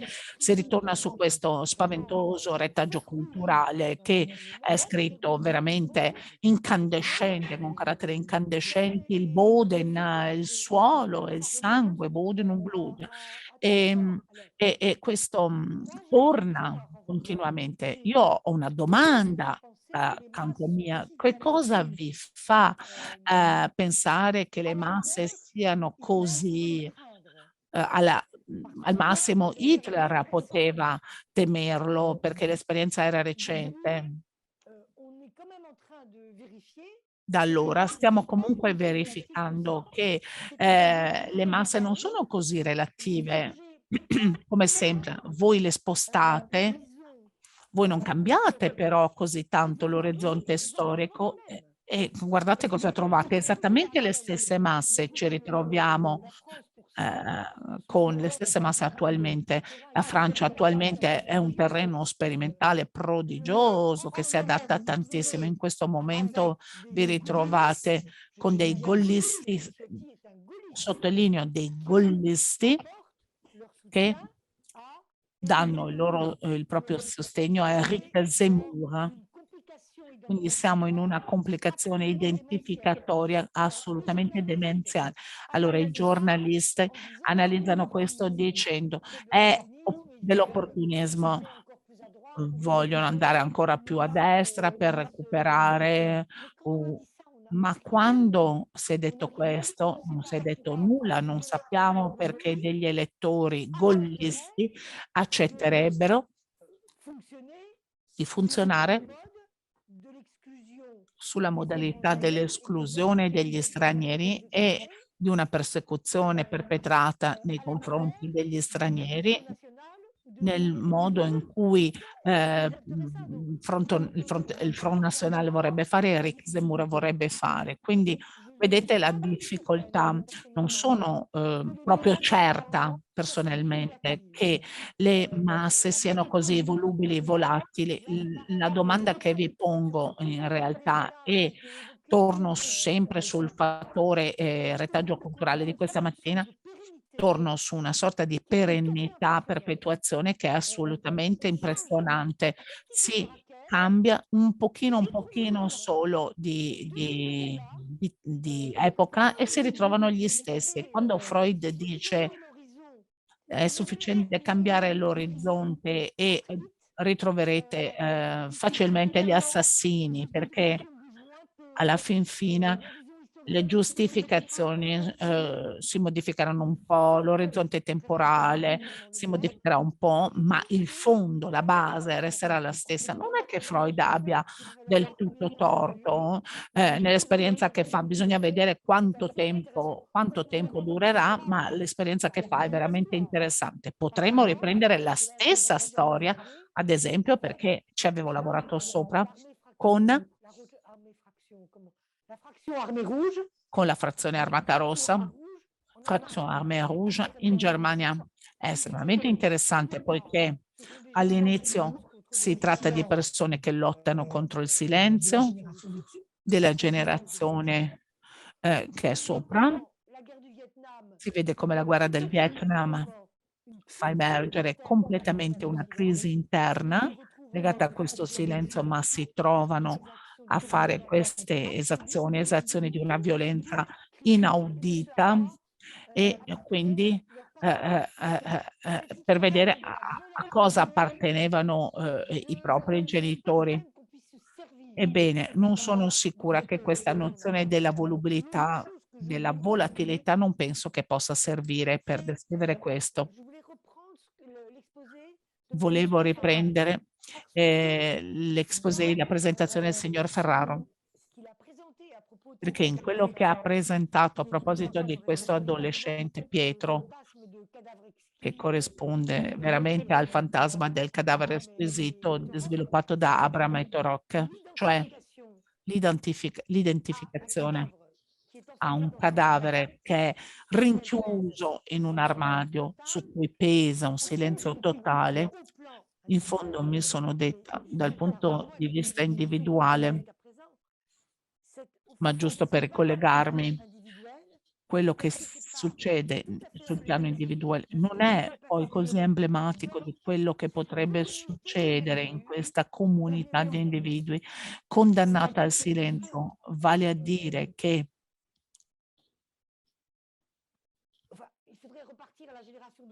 on a parlé de transgénérationnel. bisogna ripartire con la generazione sopra. Hanno a che vedere col silenzio dei genitori, non sanno di cosa si tratta. Parlo di individui in massa, non sanno di cosa si tratta, non sanno cosa è successo e si trovano, per così dire, a portare una colpevolezza che non è assolutamente la loro colpevolezza. Mi immagino che nel caso di questo ragazzo Pietro, se non mi sono sbagliata, c'è stato l'aborto di un feto che era una bimba, ed è questo aborto che non è stato sopportato dalla madre in realtà, quindi non ha mai potuto fare il lutto, vero signor Ferraro? Sì, questo è l'aspetto centrale, nodale della questione di questo ragazzo, sì. Concordo su questa sua visione, su questa sua interpretazione. Ah oui, moi j'ai l'impression que c'est ça, que la C'è mère... l'impressione che sia questo, che la madre, se ho capito bene il testo, la madre ha dovuto fare un aborto e molto stranamente, quindi sapeva che era una bimba e il lutto di questo aborto non è mai stato fatto e il ragazzo Pietro era portatore di quel cadavere, di questo cadavere, quindi, ma anche della colpevolezza, molto probabilmente della colpevolezza anche della madre. È un tramite per cui ci troviamo. Cosa stiamo facendo? Stiamo legando dei movimenti psichici individuali, ma ripetati, allargati, espansi ad una comunità, e ciò corrisponde a quello che Mitscherlich dice a proposito della possibilità di fare il lutto, cioè l'aggancio a delle figure dal lato dei genitori che obbligano i bambini a fare un silenzio totale sulle questioni che avrebbero invece da porre. Mi sembra, Oui, moi j'ai fini. No, se Maria mi dà la parola. Sì, certo, Patrizia. No, volevo tornare sulla questione della volatilità delle masse oppure no, e stabilità o meno delle masse. La questione è che cosa è stabile e che cosa è volatile. Mi venivano in mente, non so se a voi è capitato di trovarvi a Roma fine settembre. Ci sono gli stormi dei tordi che si riuniscono e formano delle aggregazioni estremamente belle e di potremmo dire una bellezza violenta, nella misura in cui questi uccelli sono sparpagliati, si riuniscono istantaneamente in un gruppo che forma un'immagine, diciamo un tutt'uno, girano un po' facendo delle figure e poi si disperdono per poi ritrovarsi. Allora io credo, che cos'è l'elemento volatile? L'elemento volatile credo sia il fatto, come diceva Enrico, che nella misura in cui viene meno il vertice aggregante, la massa può infrangersi, si può separare. Però appena c'è l'occasione si ritrova. Ma si ritrova su che cosa? Certo su un nuovo punto di riferimento, su un nuovo ideale, ma perché l'elemento, diciamo, costante, persistente, non è dato solamente dall'oggetto di volta in volta scelto come ideale, ma dalla necessità che sta nella nostra costituzione psichica di produrre questi movimenti. Questo sia per quello che riguarda la necessità di trovare delle occasioni per esternare la distruttività, e qua ci sarebbe poi da riprendere il discorso che ha fatto Laurence Kahn stamattina sul rapporto narcisismo, pulsione di morte perché emerga la distruttività, però non è il momento, ma anche, e qua ritorno a quello che dicevo prima col mio intervento, una necessità di alternare l'aggregazione e la disgregazione, e che nella misura in cui si riproduce l'occasione per riorganizzare l'aggregazione, questa si ripresenta istantaneamente, salvo poi, come diceva Enrico, caduto il riferimento, di nuovo come la massa dei tordi ci si separa. Sì, in aggiunta a quello che stai dicendo, Patrizio, di cui concordo assolutamente, ricordiamoci anche appunto che Freud specifica, no? Una differenza importante intorno alle masse artificiali, e cioè alla Chiesa e all'esercito, che naturalmente sono delle masse che invece permangono come tali. Ma cos'è che permane come tale? Non certamente il generale o il Papa, perché morto un Papa appunto se ne fa un altro. Il problema è l'istituzione, è la Chiesa da una parte ed è l'esercito dall'altra, cioè è un'idea che poi però si organizza in istituzione, e lì c'è effettivamente il problema teorico, secondo me, molto interessante, che un pochino poi si avvicina a quello che diceva Madame Kahn, cioè che ci sono delle masse e che poi si riperpetuano, cioè c'è una fissità, anche se sono sempre potenzialmente da un certo punto di vista fragili, da un punto di vista diciamo dei legami autentici tra i membri, cioè non ci sono legami erotici in qualche modo, ma c'è qualche cosa che li lega rispetto all'amore dell'ideale che permane. E loro hanno la fortuna che c'è un ideale che permane, che è l'idea appunto dello Stato, della Chiesa, dell'esercito e così via. E anche questo mi pare che sia una questione su cui forse come analisti dovremmo anche confrontarci, perché noi dobbiamo anche chiederci, secondo me, vorrei così aprire con una domanda generale, ma noi come istituzione, anche noi siamo un'istituzione, siamo tante istituzioni o ce n'è una sola che è l'IPA, non lo so, ma abbiamo che cosa? C'è un ideale che governa le nostre istituzioni? Prima domanda, e che cos'è questo ideale? Seconda questione, siamo così sicuri che all'interno delle nostre società c'è questa, diciamo, ci sono delle possibilità, diciamo, di pensiero creativo, c'è la possibilità, cioè, del conflitto, in altri termini. Non è che se c'è qualcuno che si esprime in modo assolutamente dissonante, ma con delle, diciamo, anche con delle sue motivazioni, costui, diciamo, magari è poco accettato appunto dal gruppo e dalla massa. Io credo che anche queste cose siano importanti, insomma, che dibattiamo, perché certo, io credo che ci troviamo tutti d'accordo sugli esempi che abbiamo fatto finora, l'Istituto Gehring, eccetera, eccetera, però abbiamo anche delle realtà anche nostre, secondo me, che dobbiamo poter vedere. C'è anche Marina Montagnini che vuol dire qualcosa sulla volubilità, poi c'è Licia Reat. Marina. Sì, io volevo dire questo, gli scopi della massa tornano periodicamente nella storia umana in modo incredibilmente simile. Basta pensare all'antisemitismo, quante volte nella storia umana ci sono state masse che si sono raccolte intorno a questo scopo. Ma nei tempi brevi la massa ha scopi che sono velocemente cangianti. La Domenica delle Palme segue il Crucifige dopo pochi giorni.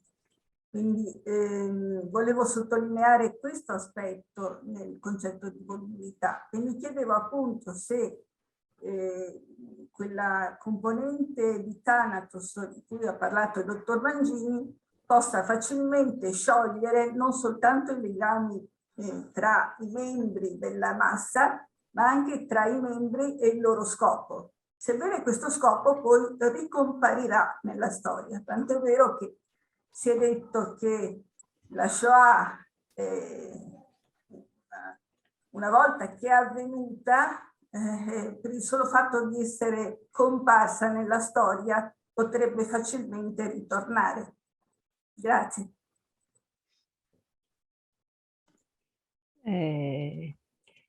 Lucia Reatto voleva porre una domanda. Licia, scusa, Licia. Sì, grazie. Dunque, io vorrei proporre in realtà una riflessione, un punto di vista,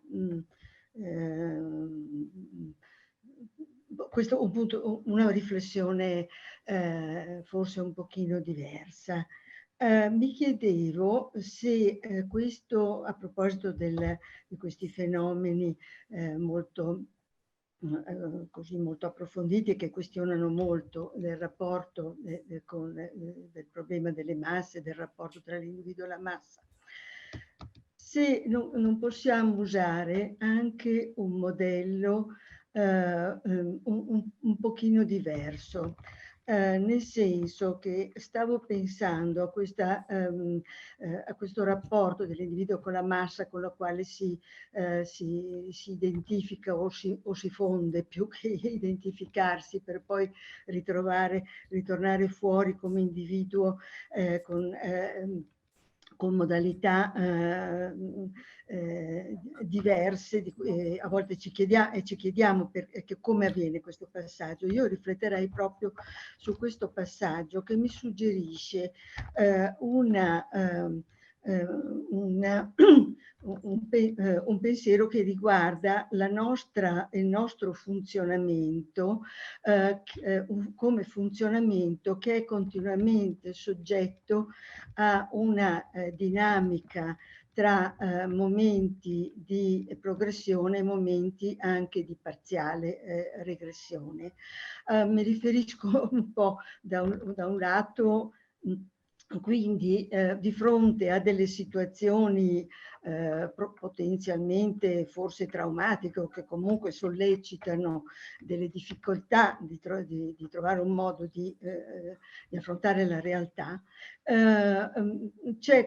può mobilitarsi questa tendenza che ha ad avere anche momenti di regressione, a momenti che riportano alle nostre componenti evolutive, in cui appunto, sono state richiamate stamattina, c'è la relazione con le figure materne, con le figure di riferimento, per cui c'è una parziale indifferenziazione che permette poi di creare le differenziazioni attraverso tutto il processo di evoluzione. Allora, mi riferisco a questo avendo in mente per esempio alcune osservazioni fatte da Fairbairn nei tempi più un po' più lontani, in tempi più recenti, ad esempio da Sidney Blatt, a proposito di questa dinamica per cui ci sono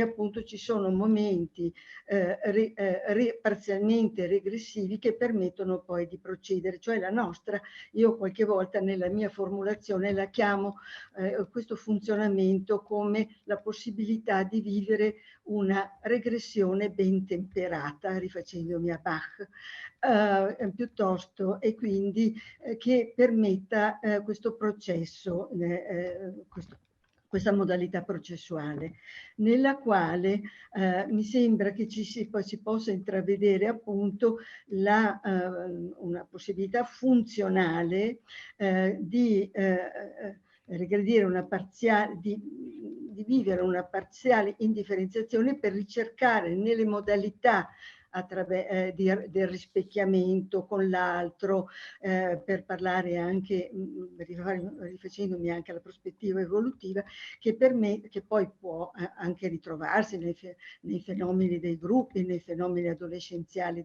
anche dei gruppi, eccetera, che sono momenti di parziale regressione che permettono la progressione e attraverso, ecco, però quello che ritrovo in queste parziali regressioni può essere un elemento complesso. Mi rifaccio a Ehrlich, che ha studiato piuttosto in modo approfondito questi elementi, parlando del formarsi appunto dell'identità attraverso e la situazione può diventare traumatica. Lui si è occupato molto di situazioni traumatiche, può diventare traumatica nel momento in cui non c'è il rimando del sociale, o il sociale non è tale da poter fornire una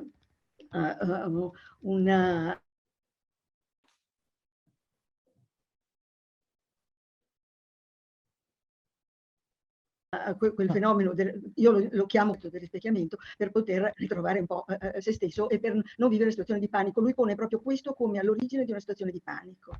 E mi chiedevo questo perché potrebbe dare una prospettiva particolare nello studiare questi fenomeni e ci può rimandare alla questione dell'identità in questi fenomeni.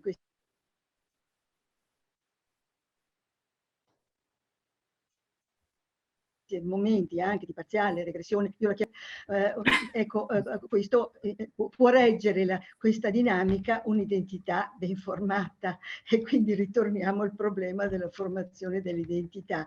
Sono riflessioni che mi sono state molto sollecitate dai discorsi precedenti e propongo questo pensiero. Grazie. Mi pare che Laurence Kahn si sia iscritta. Oui, mais je voudrais peut-être, mais je pense qu'il faut pouvoir donner une suite alla... Penso che occorra poter dare un seguito all'intervento della signora Reatto. Avevo alzato la mano, ma forse ci ricolleghiamo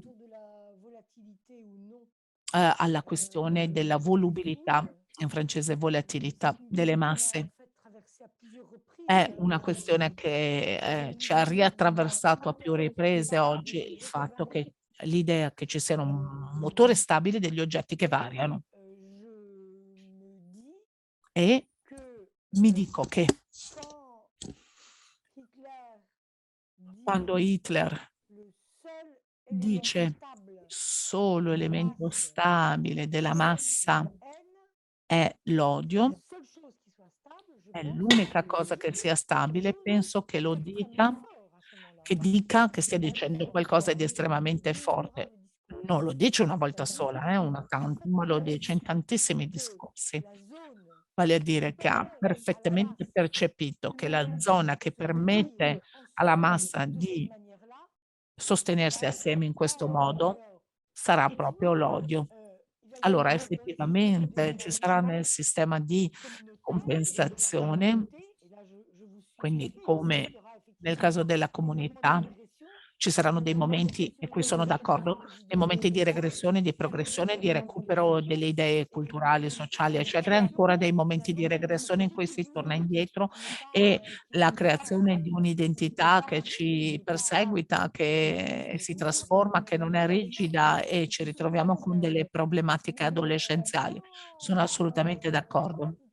Ma quando Hitler dice il solo elemento stabile della comunità è l'odio, ebbene tocca qualcosa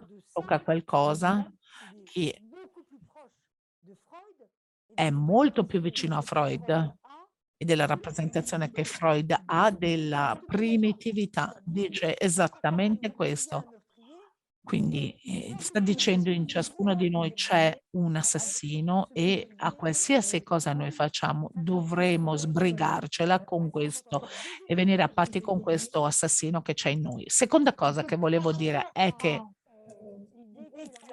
rispetto all'idea che la massa sia totalmente compatta. Nella psicologia delle masse c'è una sfumatura che è abbastanza interessante, perché a un certo punto Freud dice qualcosa tipo: si sa che l'io non è vero, che l'io è totalmente assorbito dall'identificazione, l'io conserva spesso una parte della sua capacità di autosoddisfarsi individualmente, e questa capacità è una capacità che gli viene da un periodo precedente. E continua dicendo: ma non è un ostacolo. Non è un ostacolo per il leader, per il capo, per il meneur. Anzi, ciò facilita il sistema identificatorio. Allora, non so quante volte ho visto questo testo. Freud diceva che alla fine quest'uomo è come gli altri, dà l'impressione di una forza forse più importante. Quindi tutto un tratto la massa si orienta meglio, più agevolmente verso lui. Adorno. Rilegge Freud Adorno, e a quel punto dice: ma Freud ha un'idea molto importante che non bisogna assolutamente abbandonare, e dice: Freud ha capito come può fabbricarsi una sorta particolare di grande tomo, che è un gran tomo ordinario. Il termine è inglese, perché sapete che è un testo che era stato scritto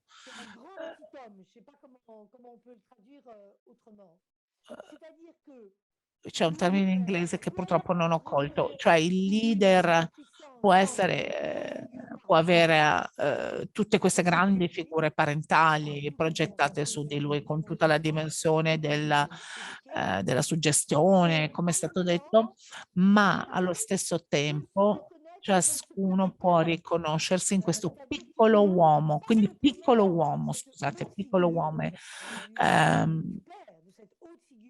quindi questa alta figura paterna, allo stesso tempo è un uomo come tutti gli altri, né di meno né di più.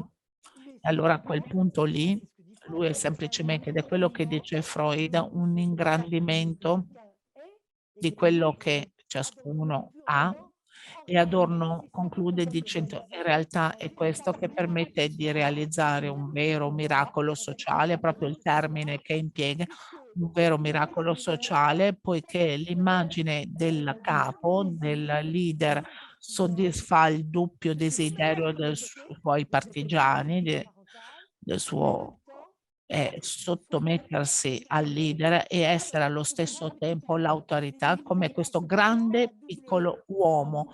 Quindi è un piccolo, è a doppio ingresso, e penso che sia importante tenersi questo in testa, vale a dire non avere l'idea che la massa sia semplicemente organizzata con un piano verticale,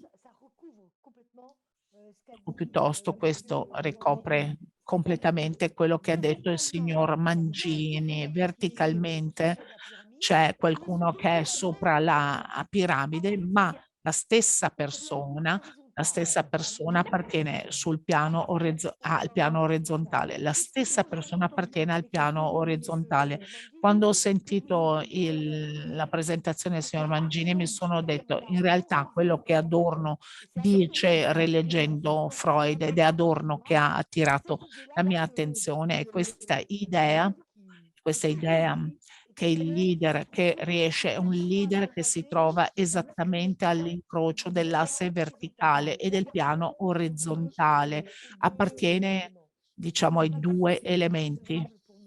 Non so se va bene per Enrico Mangini, se è ricevibile come lettura, ma penso che sia molto importante avere in testa che questa estrema violenza è tutta fatta di movimenti in margine, in cui la libido ritorna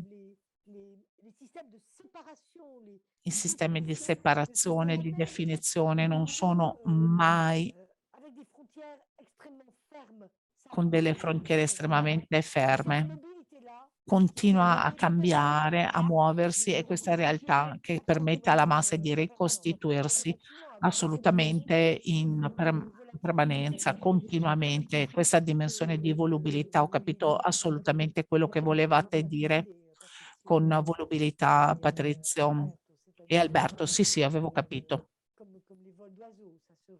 Come appunto gli stormi di cui parlavate, gli stormi di uccelli, si riuniscono e si disperdono, vale a dire quando si riuniscono, qual è il motore, qual è il sistema di proiezione che viene messo in comune, poiché c'è l'identificazione, ma c'è anche, non dimentichiamo, la percezione, la dimensione del paranoico. Anche la folla è costituita. Scusate, anche la folla è costituita da questo.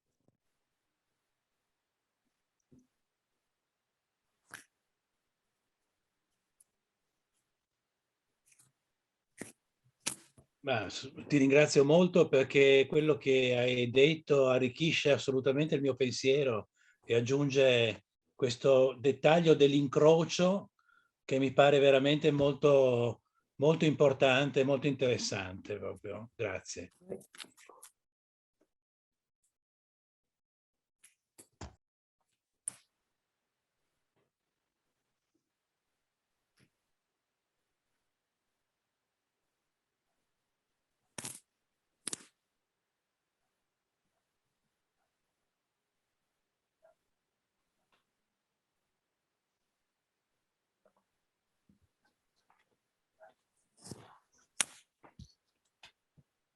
Penso che siamo arrivati quasi all'ora di salutarci. C'è qualcuno che ancora desidera dire qualcosa?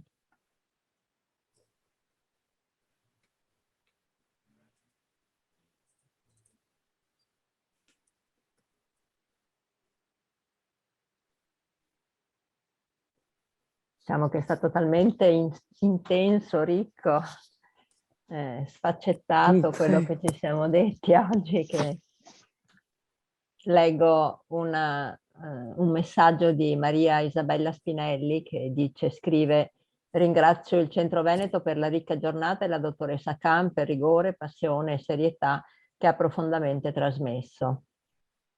E credo che tutti ci possiamo unire, io direi anche per l'enorme generosità nel suo darsi oggi. Oui, enfin, je veux moi remercier la générosité du Centre Vénitien de Psychanalyse. Invece io vorrei ringraziare la generosità del Centro Psicanalisi Veneto, che mi ha permesso di lavorare una giornata intera. Per me è stato molto importante e prezioso, perché sono stata confrontata delle questioni molto solide, quindi riparto con un sacco di cose buone con cui ricominciare il mio lavoro di ricerca. Allora, io passo la parola a Patrizio. Se si è arricchita lei, immaginiamoci noi. Credo che quello che è stato richiamato della generosità sia una cosa veramente per noi importante e abbastanza straordinaria. Quindi grazie innanzitutto a Laurence Kahn per questo grandissimo lavoro che ha fatto con noi. Ringrazio tutti i partecipanti. È giusto ringraziare la nostra traduttrice che ha lavorato l'intera giornata, come sempre, con un lavoro estenuante. Grazie a Matrix che ha organizzato il buon funzionamento della giornata. Credo che dobbiamo essere grati tutti al lavoro che è infaticabile dei membri dell'esecutivo che per queste iniziative devono veramente faticare molto, e credo che in questo caso il risultato abbia ripagato. Spero ci siano altre occasioni. Abbiamo in cantiere un pensiero di ricordare l'anno prossimo i 100 anni dall'IOLS e vedremo se saremo in grado di organizzare un'iniziativa anche in questo caso. Grazie a tutti, grazie ancora a Scan, alla prossima occasione. Grazie. Grazie a tutti. Ciao. Merci beaucoup. Grazie, arrivederci. Merci beaucoup. Merci bien. Bye, Au revoir. merci. Grazie, grazie. Grazie. Grazie. Bonne soirée. Bonne soirée. Buona serata. Au revoir. Au revoir. Alors, comment je quitte?